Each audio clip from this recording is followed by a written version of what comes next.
श्रीमद् देवी भागवत महात्म्य चतुर्थ अध्याय। श्रीमद् देवी भागवत के महात्म्य के प्रसंग में रेवती नक्षत्र के पतन और पुनः स्थापन की कथा तथा श्रीमद् देवी भागवत के श्रवण से राजा दुर्धर्म को मनवंतराधिप पुत्र की प्राप्ति। सूत जी बोले, इस अलौकिक एवं विचित्र कथा को सुनकर पुनः सुनने की इच्छा वाले अगस्त्य जी ने बड़ी विनम्रता पूर्वक भगवान कार्तिकेय से कहा। अगस्त्य जी बोले, हे देव सेनापति, हे देव, मैंने यह विचित्र कथा सुन ली। अब आप श्रीमद् देवी भागवत का दूसरा महात्म्य मुझे बताएं। कार्तिकेय जी बोले, हे मित्रा वरुण से प्रकट होने वाले मुनि, अब आप यह कथा सुने जिसके एक अंश में भागवत की महिमा कही गई हो, धर्म का विशद वर्णन किया गया हो और गायत्री का प्रसंग आरंभ करके उसकी महिमा दर्शाई गई हो, उसे भागवत के रूप में जाना जाता है। यह पुराण देवी भगवती के महात्म्य से परिपूर्ण होने के कारण देवी भागवत कहा जाता है। वे परा भगवती, ब्रह्मा, विष्णु और महेश की आराध्या हैं। ऋतुवाक नाम से विख्यात एक महान बुद्धि संपन्न मुनि थे। रेवती नक्षत्र के अंतिम भाग गंडात योग में उनके यहां समय अनुसार एक पुत्र उत्पन्न हुआ। उन्होंने उस पुत्र की जातकर्म आदि क्रियाएं तथा चूड़ाकरण एवं उपनयन आदि संस्कार भी विधि पूर्वक संपन्न किए। महात्मा ऋतुवाक के यहां जब से वह पुत्र उत्पन्न हुआ, उसी समय से वे शोक तथा रोग से ग्रस्त रहने लगे और क्रोध एवं लोभ ने उन्हें घेर लिया। उस बालक की माता भी अनेक रोगों से ग्रसित होकर नित्य शोकाकुल और अति दुखी रहने लगी। मुनि ऋतुवाक अत्यंत दुखी और चिंतित होकर सोचने लगे कि ऐसा क्या कारण है कि मेरे यह अत्यंत दुर्मति पुत्र उत्पन्न हुआ। तरुणावस्था को प्राप्त होने पर उसने किसी मुनिपुत्र की पत्नी का बलपूर्वक हरण कर लिया। वह दुर्बुद्धि अपने माता पिता की शिक्षाओं पर कभी भी ध्यान नहीं देता था। तदंतर अत्यंत दुखित मन वाले ऋतुवाक ने यह कहा कि मनुष्यों के लिए पुत्रहीन रह जाना अच्छा है, किंतु कुपुत्र की प्राप्ति कभी भी ठीक नहीं है। कुपुत्र स्वर्ग में गए हुए पितरों को भी नरक में गिरा देता है। वह जब तक जीवित रहता है तब तक माता पिता को केवल कष्ट ही देता रहता है। अतएव माता पिता को कष्ट पहुंचाने वाले पापी कुपुत्र के जन्म को धिक्कार है। ऐसा पुत्र मित्रों का न तो उपकार कर सकता है और न शत्रुओं का अपकार ही। संसार में वे मानव धन्य हैं जिनके घर में परोपकार परायण तथा माता पिता को सुख देने वाला पुत्र हुआ करता है। कुपुत्र से कुल नष्ट हो जाता है, कुपुत्र से यश नष्ट हो जाता है और कुपुत्र से लौकिक तथा पारलौकिक दोनों जगत में दुख तथा नारकीय यातनाएं भोगनी पड़ती हैं। कुपुत्र से वंश नष्ट हो जाता है, दुष्ट पत्नी से जीवन नष्ट हो जाता है, विकृत भोजन से दिन व्यर्थ चला जाता है और दुरात्मा मित्र से सुख कहां से मिल सकता है। कार्तिकेय जी बोले, हे अगस्त्य जी, अपने दुष्ट पुत्र के दुराचरणों से निरंतर संतप्त रहते हुए मुनि ऋतुवाक ने किसी दिन गर्ग ऋषि के पास जाकर पूछा। ऋतुवाक बोले, हे भगवान, हे ज्योतिष शास्त्र के आचार्य, मैं आपसे अपने पुत्र की दुखशीलता का कारण पूछना चाहता हूं। हे प्रभु, आप उसे बताएं। गुरु की निरंतर सेवा करते हुए मैंने विधि पूर्वक वेद अध्ययन किया और ब्रह्मचर्य व्रत पूर्ण करके विधि विधान के साथ विवाह किया। अपनी भार्या के साथ मैंने गृहस्थ धर्म का सदैव यथोचित पालन किया और विधि पूर्वक पंच यज्ञ का अनुष्ठान किया। हे विप्र, नरक प्राप्ति के भय से बचने के लिए पुत्र प्राप्त करने की कामना से मैंने विधि के साथ गर्भाधान किया था न कि वासनात्मक सुख प्राप्ति की इच्छा से। हे मुने, दुखदाई, माता पिता के प्रति उद्दंड तथा बंधु बांधवों को पीड़ा पहुंचाने वाला यह पुत्र मेरे दोष से अथवा अपनी माता के दोष से उत्पन्न हुआ। तब ज्योतिष शास्त्र के ज्ञाता गर्गाचार्य ने मुनि ऋतवाक का यह वचन सुनकर सभी कारणों पर सम्यक रूप से विचार करके कहा।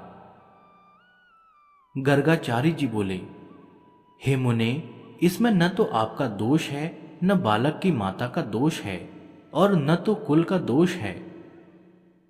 रेवती नक्षत्र का अंतिम भाग गंडांत योग ही इस बालक की दुर्विनीतता का कारण है। हे मुने, अशुभ वेला में आपके पुत्र का जन्म हुआ है, इसी कारण यह आपको दुख दे रहा है। इसमें लेश मात्र भी अन्य कोई कारण नहीं है। अतः हे ब्राह्मण, इस दुख के शमन के लिए आप प्रयत्न पूर्वक समस्त दुर्गतियों का विनाश करने वाली कल्याणी जगदम्बा दुर्गा की आराधना कीजिए। गर्गाचार्य जी का वचन सुनकर ऋतवाक मुनि क्रोध से मूर्छित हो गए और उन्होंने रेवती नक्षत्र को श्राप दिया कि वह आकाश से नीचे गिर जाए। ऋतवाक मुनि के श्राप देते ही चमकता हुआ रेवती नक्षत्र सभी लोगों के देखते देखते आकाश से कुमुद पर्वत पर जा गिरा। वह कुमुद पर्वत रेवती के गिरने के कारण रैवतक नाम से प्रसिद्ध हुआ और उसी समय से वह अत्यंत रमणीक हो गया। रेवती को श्राप देकर मुनि ऋतवाक ने महर्षि गर्ग द्वारा बताए गए विधान के अनुसार देवी भगवती की सम्यक आराधना कर सुख और सौभाग्य प्राप्त किया। कार्तिकेय जी बोले, हे अगस्त्य जी, उस रेवती नक्षत्र के महान तेज से एक कन्या उत्पन्न हुई, जो अनुपम रूपवती होने के कारण लोक में दूसरी लक्ष्मी की भांति प्रतीत हो रही थी। रेवती नक्षत्र की कांति से प्रादुर्भूत उस कन्या को देखकर मुनि प्रमुच ने प्रसन्न होकर उसका रेवती यह नाम रख दिया। तदंतर ब्रह्मऋषि प्रमुच उसे कुमुदांचल पर स्थित अपने आश्रम में ले आए और पुत्री की भांति उसका धर्म पूर्वक पालन पोषण करने लगे। समय पाकर यौवन को प्राप्त उस रूपवती कन्या को देखकर मुनि ने विचार किया कि इस कन्या के योग्य वर कौन होगा। बहुत अन्वेषण के बाद भी जब मुनि को उसके योग्य कोई वर नहीं मिला, तब वे अग्निशाला में प्रवेश करके अग्निदेव की स्तुति करने लगे। प्रमुच ऋषि के स्तुति गान से प्रसन्न होकर अग्निदेव ने कन्या के योग्य वर का संकेत करते हुए कहा, हे मुने, इस कन्या के पति धर्मपरायण, बलशाली, वीर, प्रिय भाषण करने वाले और अपराजेयी राजा दुर्धर्म होंगे। तब अग्निदेव के इस वचन को सुनकर मुनि अत्यंत प्रसन्न हुए। संयोग से उसी समय आखेट के बहाने दुर्धर्म नामक प्रतिभाशाली राजा मुनि प्रमुच के आश्रम में आ गए। बलवान तथा अप्रतिम ओज से संपन्न वे प्रिय व्रत के वंशज राजा दुर्धर्म विक्रमशील के पुत्र थे और कालिंदी के गर्भ से उत्पन्न हुए थे। मुनि के आश्रम में प्रवेश कर और उन्हें वहां न देखकर राजा दुर्धर्म ने रेवती को प्रिय इस शब्द से संबोधित करके पूछा। राजा बोले, हे प्रिय, महर्षि भगवान प्रमुच इस आश्रम से कहां गए हुए हैं? हे कल्याणी, मुझे सच बताओ, मैं उनके चरणों का दर्शन करना चाहता हूं। कन्या बोली, हे महाराज, महामुनि अग्निशाला में गए हुए हैं। राजा भी यह वचन सुनकर शीघ्रतापूर्वक आश्रम से बाहर निकल आए। इसके बाद प्रमुच मुनि ने राज लक्षण संपन्न एवं विनयावनत राजा दुर्धर्म को अग्निशाला के द्वार पर स्थित देखा। मुनि को देखकर राजा ने प्रणाम किया और तदंतर मुनि प्रमुच ने शिष्य से कहा, हे गौतम, ये राजा अर्घ्य पाने के योग्य हैं, अतः शीघ्र ही इनके लिए अर्घ्य ले आओ। बहुत दिनों के बाद ये पधारे हुए हैं और विशेष रूप से ये हमारे जमाता हैं। ऐसा कहकर मुनि ने राजा को अर्घ्य प्रदान किया और राजा ने भी विचार करते हुए उसे ग्रहण किया। तत्पश्चात राजा के अर्घ्य ग्रहण करके आसन पर बैठ जाने के उपरांत मुनि ने उन्हें आशीर्वचनों से अभिनंदित करके उनका कुशल क्षेम पूछा। हे राजन, आप स्वस्थ तो हैं? आपकी सेना, कोष, बंधु बांधव, सेवक गण, सचिव, नगर, देश आदि की सर्वविध कुशलता तो है। हे नरेश, आपकी भार्या तो यहीं विद्यमान है और वह सकुशल है, अतएव मैं उसकी कुशलता नहीं पूछूंगा। आप अपनी अन्य स्त्रियों का कुशल क्षेम बताइए। राजा बोले, हे भगवान, आपके कृपा प्रभाव से मेरी सर्वविध कुशलता है। हे ब्रह्मन, अब मेरी यह जिज्ञासा है कि मेरी कौन सी भार्या यहां है। ऋषि बोले, हे पृथ्वीपते, संसार में अप्रतिम लावण्य से संपन्न रेवती नामक आपकी पत्नी यहां ही रहती है, क्या आप उसे नहीं जानते?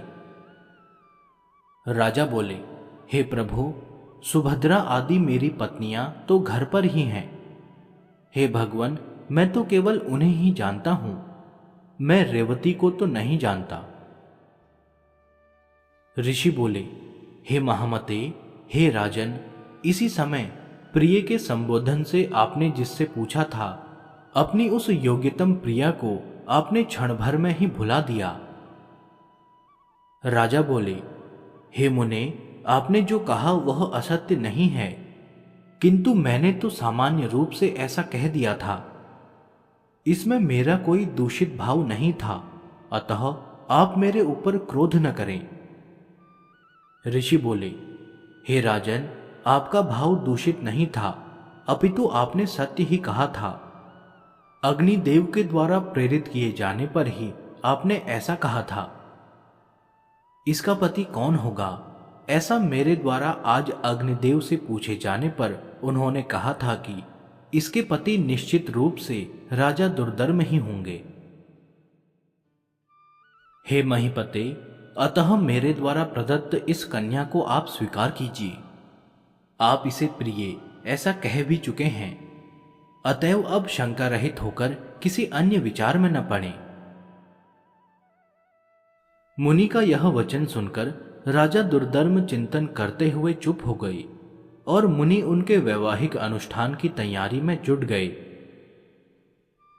इसके बाद विवाह कार्य के लिए मुनि को तत्पर देखकर रेवती ने कहा, हे तात, आप मेरा विवाह रेवती नक्षत्र में ही संपन्न कराएं। ऋषि बोले, वत्से, विवाह के योग्य अन्य बहुत से नक्षत्र हैं, रेवती नक्षत्र में विवाह कैसे होगा, क्योंकि रेवती तो आकाश में स्थित है ही नहीं। कन्या बोली, रेवती नक्षत्र के अतिरिक्त अन्य कोई भी नक्षत्र मेरे विवाह के लिए उचित नहीं है, अतः मैं प्रार्थना करती हूं कि आप मेरा विवाह रेवती नक्षत्र में ही करें। ऋषि बोले, पूर्व काल में मुनि ऋतवाक ने रेवती नक्षत्र को पृथ्वी पर गिरा दिया था। इस प्रकार अन्य नक्षत्र में यदि तुम्हारी श्रद्धा नहीं है, तब तुम्हारा विवाह कैसे होगा? कन्या बोली, तात, क्या केवल एक ऋतवाक ने ही तपश्चर्या की है? क्या आपने मन वचन कर्म से ऐसी तपह साधना नहीं की है? हे पिताजी, मैं आपके तपोबल को जानती हूं। आप जगत की सृष्टि करने में समर्थ हैं, अतः आप अपने तप के प्रभाव से रेवती को पुनः आकाश में स्थापित करके उसी नक्षत्र में मेरा विवाह कीजिए। ऋषि बोले, तुम्हारा कल्याण हो, तुम जैसा मुझसे कह रही हो वैसा ही होगा। तुम्हारे हितार्थ मैं आज ही रेवती नक्षत्र को सोममार्ग नक्षत्र मंडल में स्थापित करूंगा।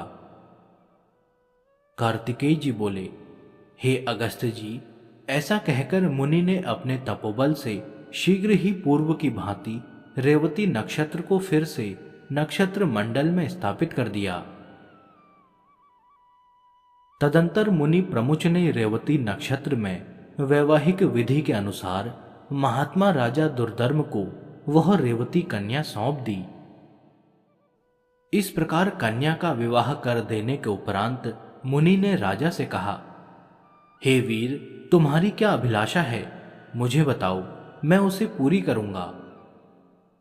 राजा बोले, हे मुने, मैं स्वयंभू मनु के वंश में उत्पन्न हुआ हूं, अतः मैं यही कामना करता हूं कि आपकी कृपा से मुझे मनवंतराधिपति पुत्र की प्राप्ति हो। मुनि बोले, यदि आपकी यह अभिलाषा है तो आप देवी भगवती की आराधना कीजिए। ऐसा करने पर आपका पुत्र मनु अवश्य ही मनवंतराधिपति होगा। श्रीमद् देवी भागवत जो पंचम पुराण के रूप में विख्यात है, उसका 5 बार श्रवण करने के उपरांत आपको मनोवांछित पुत्र प्राप्त होगा। रेवती के गर्भ से उत्पन्न रैवत नाम वाला 5वां मनु वेद वेदता, शास्त्रों के तत्वों को जानने वाला, धर्मपरायण तथा अपराजयी होगा। मुनि प्रमुच के इस प्रकार कहने पर प्रसन्न होकर प्रतिभा संपन्न राजा दुर्धर्म ने मुनि को प्रणाम किया और वे भार्या रेवती के साथ अपने नगर चले गए। महामती राजा दुर्धर्म ने अपने पिता पितामह से प्राप्त राज्य पर शासन किया और उस धर्मात्मा ने औरस पुत्रों की भांति अपनी प्रजाओं का पालन किया। एक बार उनके यहां महात्मा लोमश ऋषि पधारे। राजा दुर्धर्म ने उन्हें प्रणाम किया और उनका विधिवत पूजन कर दोनों हाथ जोड़कर कहा। राजा बोले, हे भगवन, हे मुने, यदि आप कृपा करें तो मैं पुत्र प्राप्ति की कामना से आपसे देवी भागवत नामक पुराण सुनना चाहता हूं। राजा का यह वचन सुनकर लोमश मुनि प्रसन्न हो गए और बोले, हे राजन, आप धन्य हैं, क्योंकि तीनों लोकों की जननी देवी भगवती में आपकी ऐसी भक्ति हो गई है। देव, दानव तथा मानव की आराध्या परा भगवती जगदम्बा में यदि आपकी भक्ति उत्पन्न हुई है तो आपकी कार्य सिद्धि अवश्य होगी। अतएव हे राजन, मैं आपको श्रीमद् देवी भागवत सुनाऊंगा, जिसके सुनने मात्र से कुछ भी दुष्प्राप्य नहीं रह जाता। हे ब्रह्मन, ऐसा कहकर मुनि ने किसी शुभ दिन में कथा का आरंभ किया।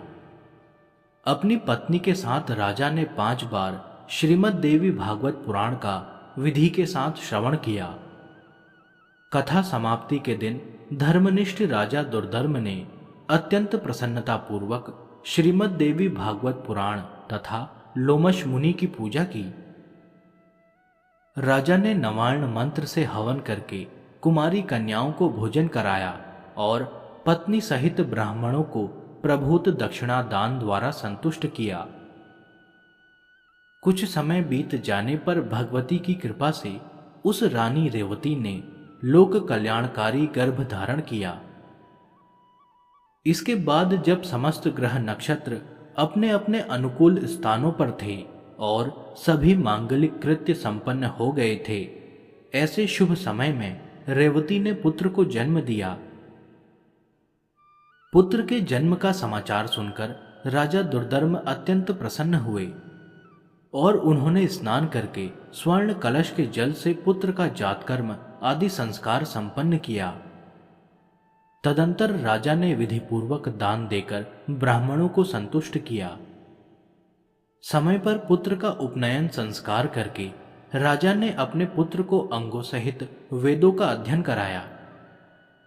इस प्रकार राजा का वह रैवत नामक तेजस्वी पुत्र समग्र विद्याओं का निधान, धर्मपरायण, अस्त्र विशारदों में श्रेष्ठ, धर्म का वक्ता तथा धर्म का पालन करता हो गया। इसके बाद ब्रह्मा जी ने रैवत को मनु के पद पर नियुक्त किया और वे श्रीमान मनवंतराधिप के रूप में धर्मपूर्वक पृथ्वी पर शासन करने लगे। इस प्रकार मैंने देवी भगवती के इस प्रभाव का संक्षिप्त रूप से वर्णन कर दिया। इस श्रीमद् देवी भागवत महापुराण के महात्म्य का विस्तार पूर्वक वर्णन करने में कौन समर्थ है? सूत जी बोले, हे ब्राह्मणों, इस प्रकार श्रीमद् देवी भागवत का महात्म्य तथा उसकी विधि सुनकर और कुमार कार्तिकेय की पूजा कर अगस्त जी अपने आश्रम को चले आए। हे विप्रो, मैंने आप लोगों के समक्ष श्रीमद् देवी भागवत का यह महात्म्य कह दिया। जो मनुष्य श्रद्धा पूर्वक इसका श्रवण तथा पाठ करता है वह इस लोक में संपूर्ण भोगों का सुख प्राप्त करके अंत में मोक्ष प्राप्त करता है।